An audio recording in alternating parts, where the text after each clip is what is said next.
Bemorimiz necha yoshdamiz? 29 ga o'tdik.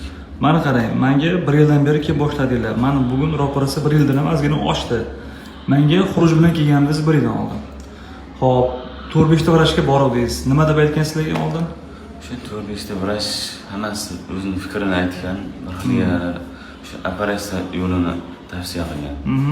Shu dori bilan ham davolansa bo'ladi degan, lekin dori yo'nalishi tushmagan dorilar. Tushmagan. Xuruj qanaqa bo'lardi? Bir tomonda yuz uchardi. Qanaqa bo'lardi xurujlari? Xuruj shunaqa bitta o'zini bilmay qoladi, mana 5-10 sekundga o'zini bilmasdan. O'sh qo'lini mana bunaqa siltishda, xuddi laqilab yutunishlar bo'lardi. Hozir xo'p 1 yildan beri xuruj bo'lmayapti bo'ladi, to'xtagan. Dorilarni qara, hozir men ergingizni ham ko'rdim, ahvolingiz yaxshi. Faqat zo'raganman deb turib, dorini tashlavermaysiz. Aytgan dietamni qilasiz vaqtida. Men oldimga har oy shart emas. Shifoni Alloh beradi.